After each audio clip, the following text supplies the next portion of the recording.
நான் அவங்க அடக்கிச்சுங்க. இப்போ ஆக்சுவலி என்ன சொல்கிறேன்னா, நிறைய பொதுமக்கள்கிட்ட இருக்க ஒரு இது வந்து குழந்தை பிறந்து 18 வயசு ஆகலைன்னா, சின்ன பசங்களாக இருந்தாங்கன்னா அம்மாவுக்கு தான் சொந்தம், கஸ்டடி கேட்டாலும் அம்மாவுக்கு தான் கொடுப்பாங்க அப்படின்னா இல்லைங்க.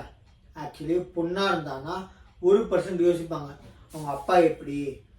ஆக்சுவலி அவங்க பொண்ணாக இருந்தாங்கன்னா பாலியல் ரீதியாக ஏதாவது பிரச்சனை வருமா அந்த பொண்ணுக்கு. அதான் அவங்க அப்பா இல்லை, அவங்க அப்பா இல்லைங்க, அவங்க அப்பா வேலைக்கு போயிடுறாரு.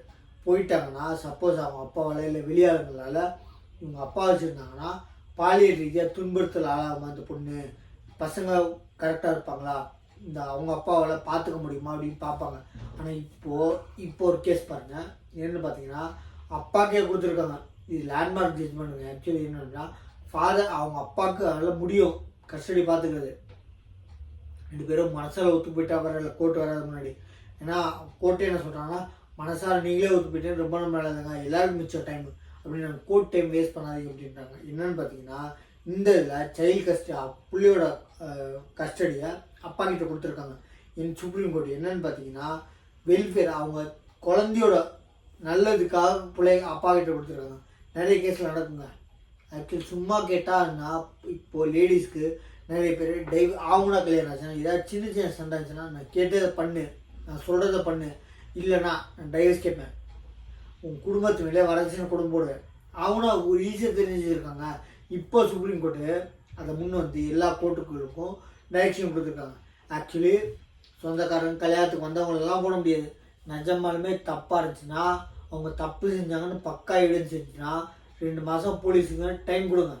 போலீஸ்காரங்க வந்து அவங்களுக்கு யார் மேலே கம்ப்ளைண்ட் கொடுக்குறாங்களோ அவங்க மேலே இப்போ புருஷனோ அப்பா அம்மா மேலே கம்ப்ளைண்ட் கொடுத்தாங்கன்னா 2 மாதம் கொடுங்க. ஒரே ஊருக்குள்ளே இருந்தாங்க புருஷன் பொண்டாட்டியும், புருஷனெல்லாம் பொண்டாட்டிக்கு உயிராபத்து இருந்துச்சுன்னா மட்டும் அரெஸ்ட் பண்ணுங்கள், விசாரிங்க. விசாரணையில் இது ஊர்ஜிதம் வருது, கம்ப்ளைண்ட் நிஜம் அப்படின்னு தெரிஞ்சுன்னா நீங்கள் எஃப்ஐஆர் கொடுங்க. ஆனால் 2 மாதம் டைம் கொடுங்க. 2 மாதம் விசாரிக்கணும். விசாரிக்காமல் நீங்கள் எஃப்ஐஆர் எடுக்காதீங்க. கம்ப்ளைண்ட் எடுத்துக்கோங்க, கம்ப்ளைண்ட் எடுக்காதீங்களே, எஃப்ஐஆர் பண்ணாதீங்க. 2 மாதம் விசாரிங்க. விசாரணை பண்ணியும் உங்களுக்கு திருப்திகரமாக இருந்துச்சு, கம்ப்ளைண்ட் உண்மை அப்படின்னீங்கன்னா எஃப்ஐஆர் எடுங்க. யார் மேலேனா புருஷன் மேலே, இல்லை புருஷன் மேலே அப்பா அம்மா மேலே யார் கொடுமைப்படுத்துகிறாங்களோ இல்லை வரதட்சணை கொடுமைப்படுத்துகிறாங்களோ உயிராபத்து இருந்துச்சுன்னா எடுங்க அப்படின்னு இருக்காங்க. ஏன்னா இது வந்து இப்போது ஆக்சுவலி ஒரு கேஸ் நான் அவங்க பார்த்துருந்தேன். அந்த பொண்ணு தெலுங்கு பொண்ணு அவங்க புருஷன்கிட்ட ஃபோன் பண்ணி பிச்சைக்காரன் போனால் கூட 5 லட்சம் கொடுக்க சொல்லுவாங்க கோர்ட் அப்படிங்குது. அப்போ என்ன நடந்தது, கோர்ட் வந்து லேடிஸ்க்கு ஃபேவராக பண்ணுறாங்கன்னு அந்த பொண்ணு பேசுது. ஆக்சுவலி இல்லைங்க, மெயின்டெனன்ஸ் அந்த காலத்தில் பண்ணுது. ஒரு புருஷன் குடிச்சிட்டு வந்து ஒரு பல பெண்களோட இல்லீகல் அஃபேராக இருந்து கட்டிக்கின ஒய்ஃப்க்கு ஏமாத்தினா அவன் கூட வாழ முடியாது அப்படின்ற ஒரு காரணத்தினால கொடுமை பண்ணுறான், குடிச்சிட்டு வந்து அடிக்கிறான், சிகரெட்னால சூடு வைக்கிறான் அப்படின்றது காரணத்தினால அந்த காலத்தில் சட்டங்கள் கொண்டு வந்தாங்க பொண்ணுங்களுக்காக. ஆனால் பொண்ணுங்க அதை மிஸ்யூஸ் பண்ணி இப்போ நிஜமாக நடக்கிற பொண்ணுங்களுக்கும் அதை தடுக்கிறீங்க. ஆக்சுவலி பொண்ணுங்களால் தான் பொண்ணுங்களுக்கு கெட்டதுங்க. ஆக்சுவலி நிஜமாகவே நடக்கிறவங்க கம்ப்ளைண்ட் பண்ணால் எடுத்துக்க மாட்டாங்க இப்போது. ஏன்னா அந்த மாதிரி கொண்டு வந்துட்டாங்க. இப்போ நான் கேட்டது நிஜமாகவே சொல்கிறேன், நான் ஆடியோ கேட்டிருக்கேன். அந்த பொண்ணு தெலுங்கில் பேசி, எனக்கு தெலுங்கு நல்லா புரியும். என்ன சொல்லுது அந்த பொண்ணு, உனக்கு தெரியாதா கோர்ட்டுக்கு போனால் அவங்க சொல்லுவாங்க இல்லையா, எத்தனை வக்கீலுங்க சொல்லியிருக்காங்க தெரியுமா, பிச்சை எடுத்தாலும் தான் புருஷன் மினிமம் 5 லட்சம் கூட போடுவாங்க.